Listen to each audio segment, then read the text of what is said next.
This is 30 for 30. This is Coach Marvin Nash. I'm joined with Kenny Wooten, the head football coach at Guymon in Oklahoma. Coach Wooten, how you doing, man?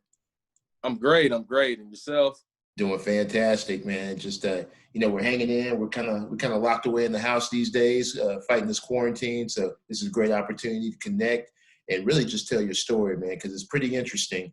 The path you made from Texas up to Oklahoma, being the first African-American head football coach at Guymon football in Oklahoma, which is amazing, man. So I just want you to kind of expound on that. Tell us how you did in Texas, a little bit about your path, and then got you to Oklahoma and what made you decide to make some changes there. Oh, absolutely. I'll be happy to. First things first, I apologize in advance. I've got daughters in the background having the time of their lives because they're not in school right now and they're cutting up. So, no worries. Yeah. Them, not me, I promise. I got you. My journey to be a head coach is kind of off the beaten path. But I actually talked to Coach Fisher from Amarillo Paladero today, and he gave me a quote, and it kind of stuck with me, and they said, if you have a chance to be a head coach, then go be a head coach, and don't pass it up. Mm-hmm. I'm originally a West Texas boy. I started at Amarillo Caprock, which is about an hour and a half away from where I'm currently coaching now. So it all comes full circle to an extent.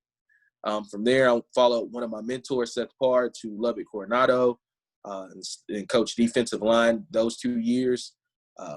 And then at that time, I got married, and, the intermediate point between me and my wife, who was East Texas, was Dallas.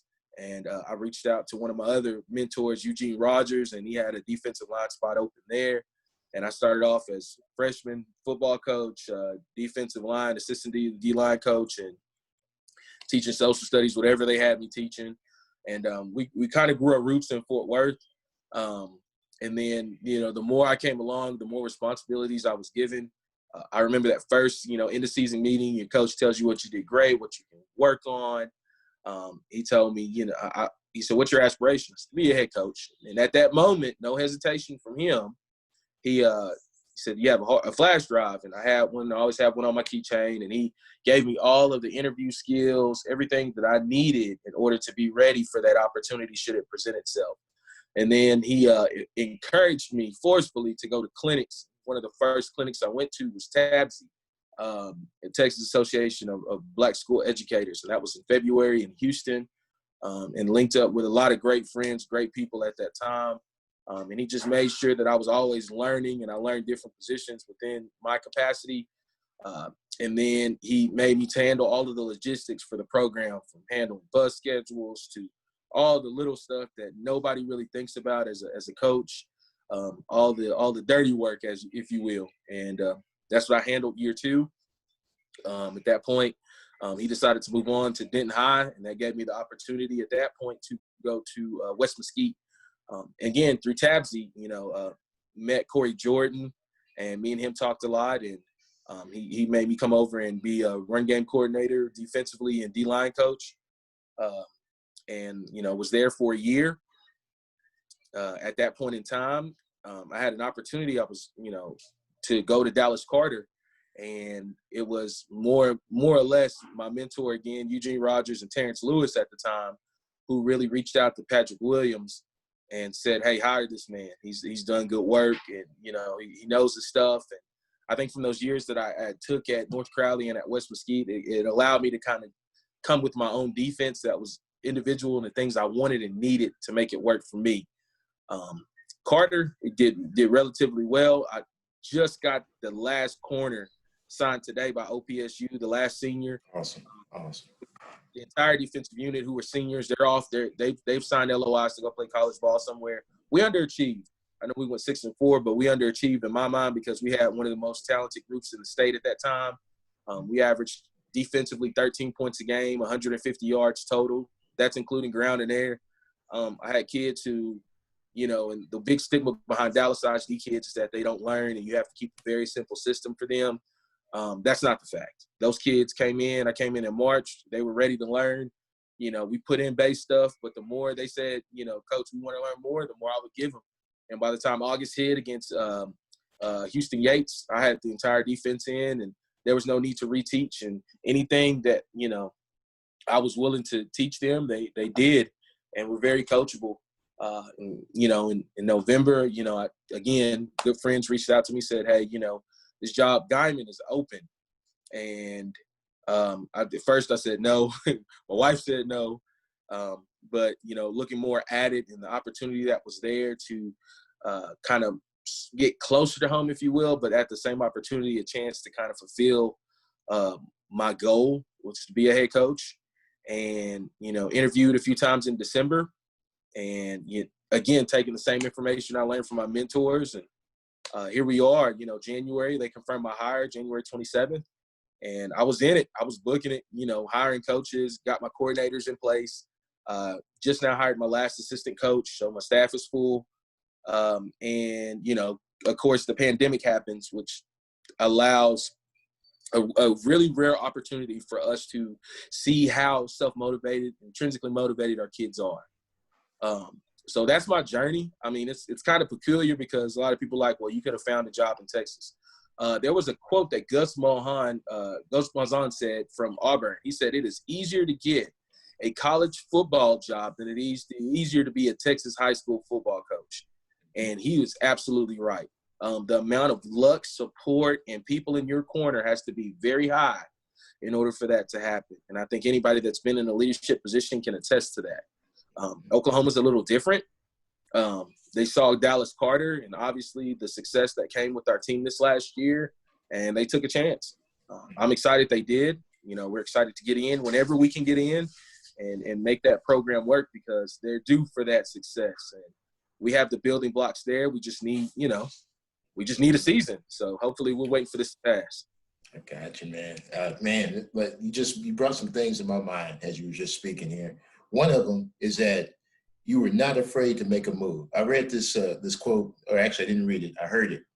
Last Dance, Michael Jordan. And it was the last episode. And he said, why would I be afraid to miss a shot that I haven't even taken yet? And it's like, he doesn't fear failure. You know, if failure happens, it happens, but he crosses that bridge when it comes to it. Now, making those decisions to move are huge. You know, moving away from Amarillo all the way to Dallas. And I know it's a midpoint for wife, but, you know, I'm married as well. And I know I wanted to go midpoint. Wife was like, no, we staying in Dallas. So we just stayed in Dallas. So that's what it's been for me. But for you, man, just having the courage to come to Dallas, to reach out and build those great relationships to get you an opportunity to earn those positions that you've gotten. And then making the move to Oklahoma, man, that shows that you don't fear failure at all. But you know what I mean? It shows that clearly. What's been the biggest challenge, you know, outside of COVID? I know that's a huge challenge and no one saw coming. But outside of that, what's been your biggest challenge over your career? The biggest challenge that I've had, and I can only speak in a capacity as head coach of Guymon High School at this point in time. The small town aspect of things has really been a big issue. Not so much an issue, but an area of opportunity. And it's coaching. And a lot of people don't understand this. They feel like when they get the head coach and they get to sit in the big chair at the edge of the table and they get to dictate, they don't necessarily think about the effect that goes with every decision that you make. It is the impact the student athletes in your program. It impacts the teachers that you are also working alongside, their parents, and the by large community. Now, Guymon itself has only got about 12,000 people in it, which would make it the size of a 3A or a 4A school in Texas. So everything's very microscopic and magnified whenever a decision is made. One of the biggest decisions that we made in terms of student athlete development was making sure that we had academic success was at the forefront of what we did. That was frowned upon in certain cases by some educators within the district because they felt like the kids were self-motivated. And to some respects, I can understand that. But for me, coming up, I came up with all the technology that we have that's in fact made some kids less likely to verify their success. So for me, I said, well, we're going to do grade sheets every week on the week. I don't care if there's 20 apps that tell them their grade.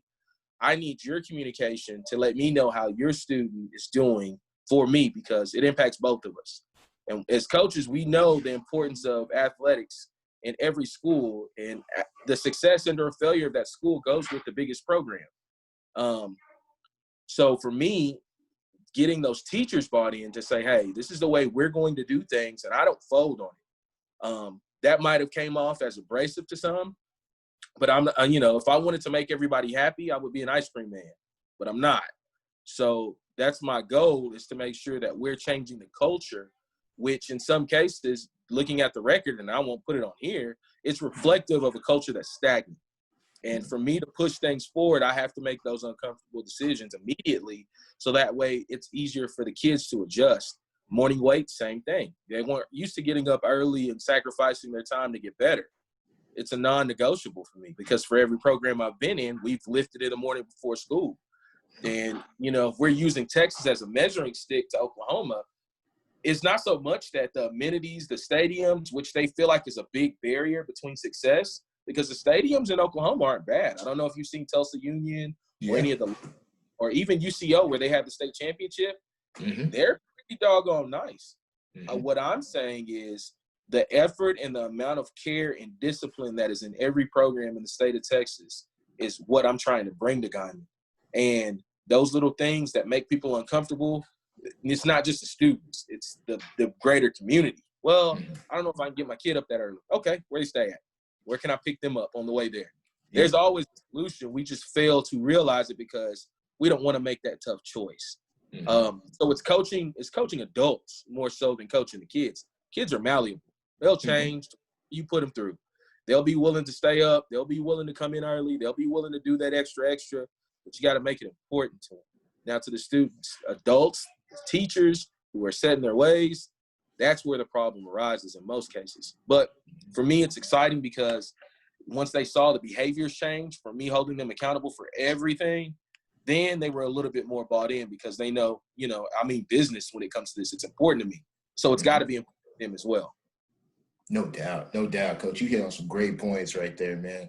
I know one thing that stood out to me first is the getting up in the morning. And somebody asked me, I had a parent actually, they challenged me on it. They said, now, is it really that much better? And so I said, okay, let's do it this way. This is a face-to-face meeting. I sit them down. I say, here are the pros. Here are the cons. Pros are that you get together with your teammates and have camaraderie. Pros are that you're up early, get it out of the way, so you don't have to worry about it hanging over your head after a long day of school. Another pro is that you probably will be up in time to eat breakfast. A lot of our kids were on free and reduced lunch at that school. You're up in time to eat breakfast. You're not struggling to get in. You're on time for classes because you're already here. We're able to give you some words of encouragement to get you going before it starts. Every coach is positive. The negative is you don't get to sleep late. So you tell me, does that make sense? And from that point on, buy in like no one. So what you're saying is so true, man. We have to coach the adults, and I've always prided myself on being the cat that makes everybody uncomfortable, because I've been around, been a few places. I've been in some great programs. I've been in some good programs. I've been in some programs that weren't so good, but the standard's always the same. And so by keeping everybody accountable, man, all it does is raise the bar, and it makes the winners attain to be winners. And the ones who don't want to reach it, they end up either falling off or conforming. So, I mean, you're doing exactly what needs to be done. That's fantastic to hear, man. So I got another question for you, and I'm gonna get back to the last dance because we had no sports, which is fine. I've been playing Uno with the kids. I've been doing keeping myself busy, my competitive edge on. I almost had to whoop my son for reneging in spades, but we're gonna make it through. We're gonna be all right. At least you're them now. The consensus is they just got to watch. That's a rite of passage now. Right. That's 100%. And he's going into high school. I was like, all right, man, this is the most important talk we're gonna have, and it's not about girls. It's not about grades. It's not about going to college. It's about spades, bro. You got to teach you to do this. You never mad someone is at you until you cut early in spades. Funny, you bring that up because I can attest. I'm not the best spades player. I got the basics early, but it was when I was at North Crowley and we got rained out during the regional track meet at UTA. And Coach Rogers is stoic. He never really shows that he's mad or happy. Like, he'll smile, he'll give you that, but he's very Bill Belichick when it comes to his emotions. He's got that very much in check. But he became unhinged at the field house whenever I cut early. I cut early, and I didn't realize it until he, like, went off. I'm like, golly. Like, I've messed up royally at North Crowley numerous times, and he's, all right, coach, it's okay. But voice got high pitched. He, and all of us as coaches, we respect our head coach, but we're looking at him like, man, are you serious? But that's the one time I've seen people get truly mad whenever you don't have a good spades partner. So, no doubt. You get right by coaching him up early. At least he gonna have it down, so ain't nobody getting on him late. That's right, man. That's a good story too, by the way, because I know Coach Rogers, and I know what you mean by that stoicness. He's just always in emotions in check with spades. Exactly. And all. That's awesome. Now, thinking back to the Last Dance, I think everybody talks about Jordan, and I know Jordan helped produce the doc, and he had to prove what went out. But for me, man, the MVP of that entire series was Phil Jackson. Phil, oh my gosh, man, he took just a volatile Dennis Rodman, kept him in the fold enough to win championships with him. Scottie Pippen was underpaid and underappreciated. He kept him there and kept him happy. Kukoc felt like he wasn't even involved, like they didn't even want him there. And he helped make him feel a part of the team. And he still was able to take care of a superstar and allow him to lead the way that he leads. As a coach, and the coaching style, I pride myself on being able to reach the tough kids. But for you, how would you handle a Dennis Rodman type? Well, see, the thing is, it actually draws parallels between that life and my life. Last year, I had the number 1 ranked defensive tackle at Dallas Carter in the nation. His name was Brainard Wright. He signed his letter of intent to go to Stephen F. Austin, which in my mind was a great move for him because it kept him close. But at the same time, it was a small enough campus to where they would give him the attention he deserved. And plus, he's going to one of my best friends, Kincaid Foskey, and the D-line coach. So it's all family, me seeing that happen. Brainard was one of those kids where he knew he was the best player on that field. He knew he was better than anybody in the stands. And sometimes you do have to not so much tighten the leash, and again, you have to make your rules with your best player in mind. And what I mean by that is you have situations that may arise to where you feel like you have a standard. I'm going to run everybody if they do something, or I'm going to roll people, but sometimes you have to handle that best player with a different set of rules because you don't know what they're going through. You don't know what they did the night before they showed up with their attitudes and their emotions. And then how do you make sure that they're their best version and respecting their authenticity while still allowing them to be a part of the team? Case in point, it's funny, the Dennis Rodman story of the when he in the finals, he went to go to do the NWO deal, which I remember that vividly. And I'm like, man, they're going to get rolled against the Jazz, and then they still end up winning because he was the best defensive rebounder of all time in my mind, next to Ben Wallace and probably, countless others. But for him, Brainard, it was our first week of two-a-days, and there was a pool party in Oak Cliff, and we got put on heat delay. So it put us out for about 2 to 3 hours. And I can tell this story funny because now it's funny now, but back then I was freaking out. Him and my other best defensive lineman actually left because somebody had told them practice was done for the day. But it wasn't. We were just delaying it for about an hour and a half. So they left, went to a party.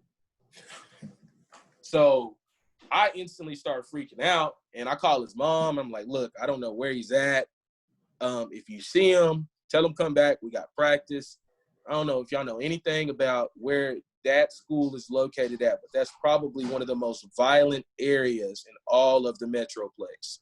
So for me, having my kids be away, and then this last summer was the most dangerous summer that has ever been in Dallas, Texas, because somebody was getting killed every night. So for me, it was scary because those kids were gone, and if something happened to them, it was immediately on me. He comes back, his mom finds him, it's an old hood mama, so she's chewing him. I don't want to chew him, but I've got to hold him accountable. So what do? I say, hey, what do you think we should do in this situation? And I made him deem his own punishment because he has to be held accountable, but at the same time, I've got to not dole such a deep punishment that it makes it seem like nobody can mess up. He's still a kid. He's a baby. So he said, hey, coach, you know, what I'll do is I'll stay back and I'll do rolls after practice all this week. And he held his end of the bargain up. And I said, that's deemed a fair enough punishment. Just understand the next time you do that, I'm not in control of what Coach Williams does. But, again, the biggest rule I learned, especially dealing with very talented players on your team who have those quirks, and you're going to have one, everybody has one, is to make the rule with them in mind. Understand that they are going to be who they are, but at the same time, make sure that they are bought into the end goal and the vision of what you're trying to do. That was one thing I applauded Phil Jackson, was because he had so many different personality types. Scotty was very passive.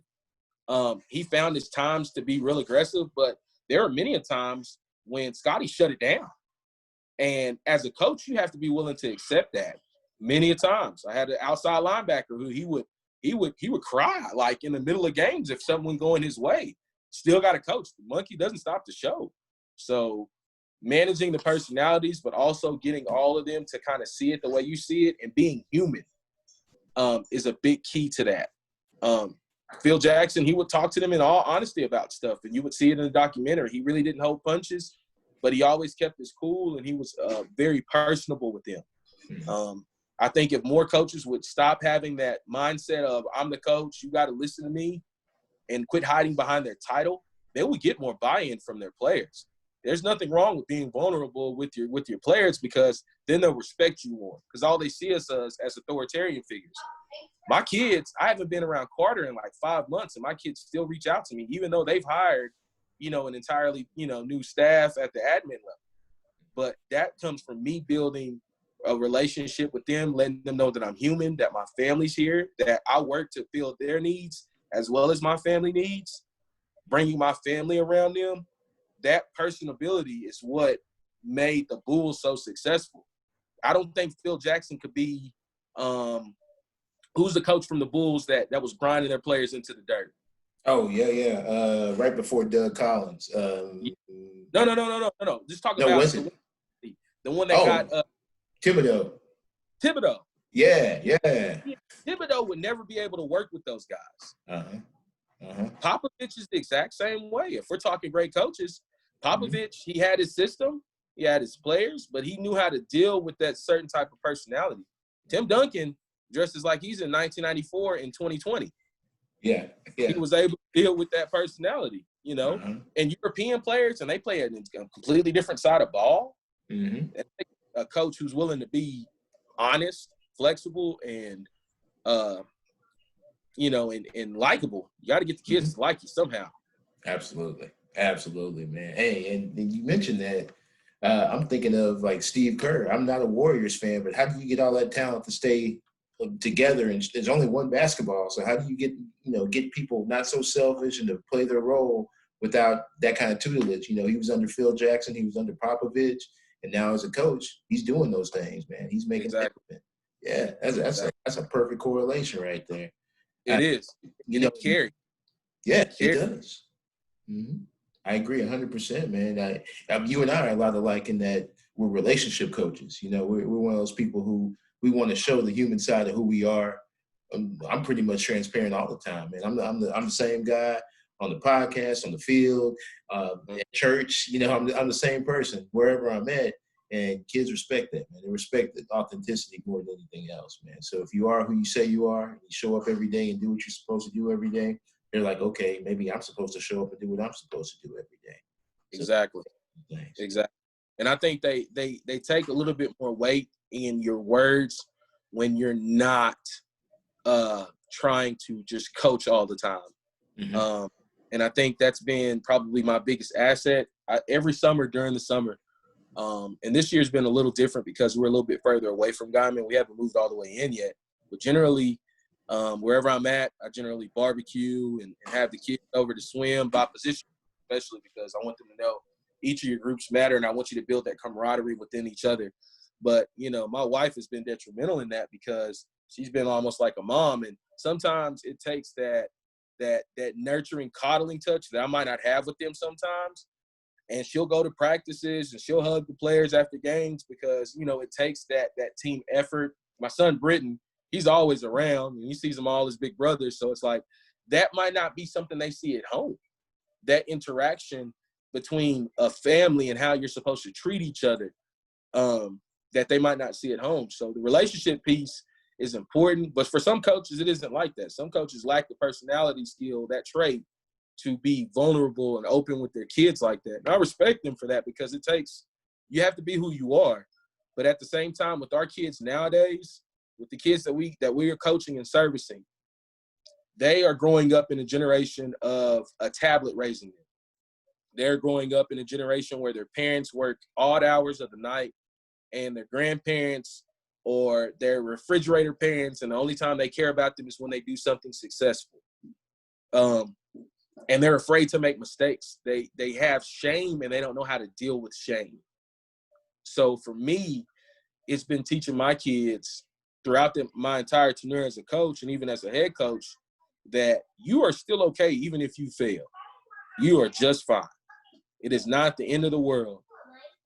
Success is not final, and failure is not fatal. It is okay to mess up. It is a lesson. It's not a loss. We can learn from this and move forward. My kids, we're doing rack performance for strength and conditioning. And I'll tell them, like, look, if we want to repeat 2019, we can by doing what we're doing now, which is nothing. But if you want an upward trajectory, then be uncomfortable. It is okay. You don't have to be perfect at all times, but put forth that effort, put one foot in front of the next, and we'll be fine. And even with coaches, I told myself I was never going to be the coach that I despised throughout my career. And we've all had one coach that we've worked with, and I'm saying this on a personal level, that we can't stand because that's not our personality type, but we learned something from them. Absolutely. And I said, I'm going to take a piece of what they've done, and I'm going to include that wherever I'm at, because it's beneficial, but maybe their approach and how they did it is not how I would do it. So grooming my coaches to say, look, be yourself, but be a part of us, because that's how I was groomed. Rogers let me be who I was. He wasn't going to tell me, hey, I'm not going to let you do that. I browbeat it early on in my career. I talk crazy to you. But the more I learned from him, and without him telling me, unbeknownst to me, it was like, build your house. For all you're doing, you should be house building the entire time. And then in all that wisdom, of course, it helps out, because every chance I get, I try to talk to him, hey, what can I do about this, that, and the other? And it always pays itself forward when you're authentic in who you are and how you coach. Without a doubt, Coach. Man, you just hit some major points right there that hammers home. I know for me as a coach, man, it's about that relationship. I know for you, it's about that relationship. But the big thing a lot of people don't realize when they're in the chair that you're in right now is, like you were saying, it's coaching the adults and not just the parents. We're talking about coaching the coaches as well. And that's huge. You got to be somebody that they can respect and understand. And overall, they have to like you at some point. They have to understand so they can hear you and respect what you're saying. So those are exact points, man. Golly, that's great points. Now, one thing I'll say about the Last Dance that kind of threw me off was one thing I always knew growing up, that Michael Jordan had that mentality of let's win and let's do whatever it takes to win. And if you don't want to be a part of it, then don't be like that. I always expected that about Jordan. The one thing, just looking back at the documentary, that I felt like from a leadership perspective, I wish that they would have framed differently for him. They almost projected him, and I'm saying this candidly, they projected him like a snitch almost. I saw that. And I'm like, to be one of the best of all time, you kind of take those lumps for your team. Like, of course, you give credit to them. You give credit to them in the event that, you're successful. But when failure occurs, and it will, own that. You have to take that as the leader. You signed up for it. That is your responsibility. All success that I've had, I attribute that to the players. At what top I've been at, those kids are awesome, but I will never throw them under the bus. I will never demean them or say my coaches that I work with were awful in the event of a loss or anything, or failure with the season. Then it's self-reflective. What can I do to foresee this not happening again? And I felt like throughout the documentary, he was very adamant on saying, oh, well, Scottie was selfish. You can't talk about that man's money. You got to stay out of his pocket. And in yours. Exactly. So exactly.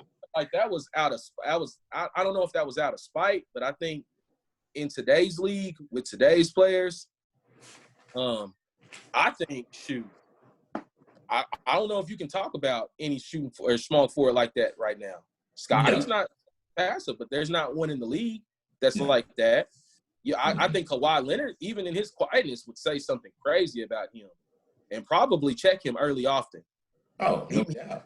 He might have birthed players like that. It's just I don't know if I would have reacted the same way Jordan would have. But then again, I don't have 6 titles either. So Right. That's right. I always say that. You know, me and Jordan don't have a whole lot in common. I'm not very tall. I can shoot sometimes, but you know, one thing that Jordan and I do have in common is is number one, we don't fear failure, because I don't. I go for those moves. But one thing we don't have in common at all is I believe in being accountable and holding yourself accountable. But you can't be so caught up in holding yourself accountable that when something else goes wrong, you can say, "I did my job."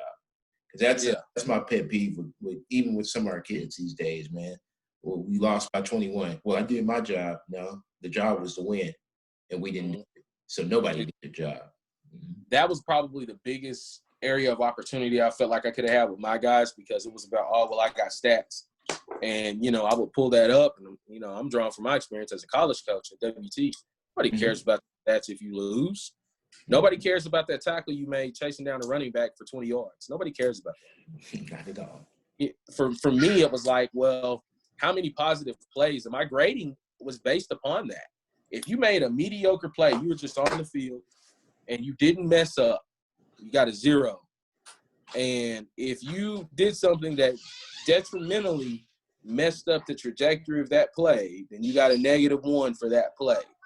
And then if you made a positive statistic, you either cut a blocker, or you either broke up a pass, you made a tackle for loss. I didn't even count normal tackles in front of the line of scrimmage, because you're supposed to make those. Those are routine plays. I'm not impressed by that. That's just like, you know, my wife applauding me for taking out the trash. You know, that's not something you get pats on the back for. That's part of it. But, you know, anytime you would miss up an assignment, or, you know, if I've called this play and I didn't see your face mask look towards the sideline, I'm going to dock you a negative, because you were a liability on the field. And on average, it would show up, what percentage were you beneficial to this program defensively? And players, they hate to see it. And what I would do is, you know, I wouldn't put names, I put jersey numbers, and I would put their percentages. And I did it since North Crowley days. And those kids would be 8 up on Saturdays, because I would post it early, put it over their lockers, or I would give it to them on Mondays if they weren't there. Well, why'd I do this? Go back and look at tape. And I would document each play I felt like was a negative. And it's not on you to impress me. It's on you to make sure that you're not a liability to the team. So the stats rarely mattered when it came to that. It would come down to, are you doing what you're supposed to do at all times? Character. Can you have character on the field as well? That's huge. Character. That's what it's about. Yeah, what is your character? And let it show on tape, and let it show in everything you do. You're right, Coach. Exactly. Like if they were in the frame and they were jumping on the end of a tackle and defeated a block, they would get a +1. You didn't record a stat, but you did everything that you were asked to do and some. Yeah, that was a good play. But if you were doing your own thing and you started a fight between you and the receiver, you got a -1. Because in any other world where they don't like Dallas Carter, you probably would have gotten us a penalty. And it happened more often than not. So they had to really face the music on Saturdays, because that accountability was based on everything everybody did. And not just that, on coaches. Because I evaluated their success and their failure as a result of their position group. You are as good as your group, regardless of who you have. And, you know, some people might have took it some way, some people don't. But, again, like I said earlier, I mean, if I wanted to make everybody happy, I'd be, you know, working at Subway or at, you know, or TCBY yogurt or something to where everybody's happy. But it's not my job. My job is to get the best out of them at all times. And that forces accountability for your position coaches. They can step in and say, this is what I'm supposed to do, and I'm going to do it as I need to do it, because my room or my kids on the field are a direct reflection of me. And that's huge. That's huge. They are. and it's got to be that way. And I learned that from Rogers. And one thing he was known for was his Sunday evening staff meetings. And we'd have them at 6:00 every Sunday, and he had this piece of paper at the front of the office. And we walk in, we grab that sheet of paper, and it was the closest thing to a verbal beatdown we could get, because if your name ended up on that paper, you were going to get embarrassed in front of everybody. And every coach hated to see it. And the thing what made it worse, Coach Rogers was bad about giving us nicknames. And he would always call me and Coach Stewart, who were the offensive freshman coaches, he called us the Alpha Bros, or he called like the guys who were always in the weight room guys. Or he would call, our O-line coach Big Snack, because he'd always have snacks. Or, he always had nicknames for us. So when we'd see it, we'd be like, here we go. But we always knew he was going to hold us accountable, whether we wanted it or not. And that came to the players. Every week, we were like, all right, it's not you, it's your behavior. What can we do to fix this to be better? And the direct correlation of that is some years later, here you are in the chair of a head coach, and I'm sure there's a handful. I know I was college roommates with Keaston Alexander. He's the defensive coordinator right now doing this thing. It's a direct reflection, man. It is. Coach A, man, he's a great dude. He's a great man. Tamara and Kennedy and Cash, those guys, man, he always had, he was good for a lot of things, but most of it was calling good defense and talking really fast. But he was a great man. Yeah, and like I said, fastest talking East Texas guy. Yeah, he's a good guy. No doubt, man. Coach Wooten, this is as we come to a close, man. This is new for me. 30 for 30. I got this idea. I had a conversation with Ed Jones, the director of player development for the University of Kansas. And I've known him way back when he was a receiver coach at Hightower High School down in Houston, And we connected years back, and he said he was doing a 30 for 30 where it was personal development and growth. And I was like, man, that's a fantastic idea. And he said, you should run with it. He said, I know you got your podcast, but you should run with it, see what it looks like. And so here we are. It's been about 3 months in the making. So this will be one of the first episodes that airs, but I'm going to let the guest name each episode. So this is your 30 for 30, Coach Wooten. What's the title of this one? Growth and uncomfortable growth, but it's necessary. I love it. All right, this is the Kenny Wooten, uncomfortable growth, but necessary. I like it. Well, Coach, man, I just want to make sure everybody can connect with what you're doing over there at Guymon. If you would, just drop all your information, man, your Twitter handle, any football affiliations you have, anything that you want anybody to know. Of course, follow everything that's Guymon FB. Guymon Football on Twitter, Instagram, Guymon Tigers Football on Facebook. I monitor and post all those accounts. Sometimes daily I'll monitor them.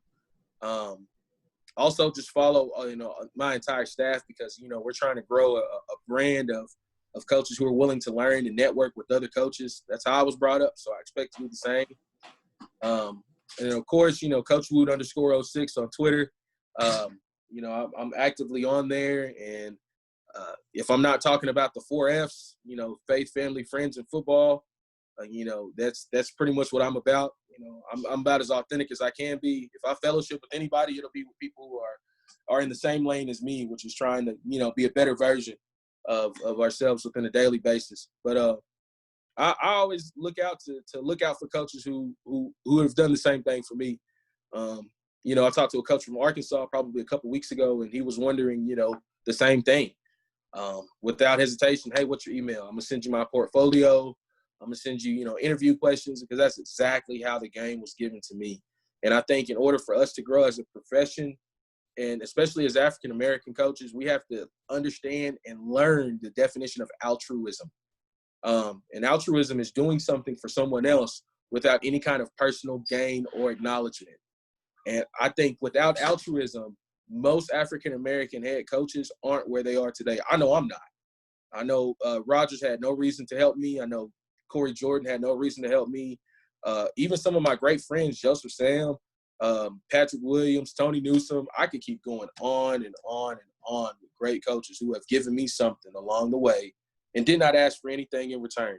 Maybe to show up to their wedding, maybe to go and go play golf with them sometimes. But if that's the trade-off I have to give, I'll gladly do it, because we all have a journey, and I think it's foolish for us to not help each other and not ask for anything in return. So any young coaches who are wanting to learn more about the profession and about the ins and the outs, make no mistake, I'm going to be very honest with you about what you need to do. But in that same hand, that knowledge is free, because that's how it was given to me. That's tremendous, Coach. I mean, and you named some great men there, some guys that I've connected with and networked with and talked to pretty much on a weekly basis, man. So I'm right there with you. It's one of those things where we need the game to be taught and passed on the correct way, the same way it was taught to us. So that's huge, Coach. Well, Exactly.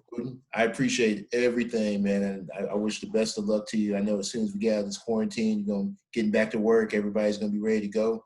And I'm just going to keep in touch, man, because I want to see where things are going. I know it's going to go on the up and up for you. We're trying, man. That's all we ask for is support, from coaches, community, and everybody alike. I like what we're doing in Guymon. I'm just putting the state of Texas on notice. We got 2 years, and then I'm going to start looking for scheduled opponents in Texas, because I know that's where the good ball is at right now. Let's go. Yes, sir. I love it. Well, Coach Wooten, thank you again, sir, and we'll be in touch. All right. I appreciate it. We'll talk soon. Yes, sir. All right.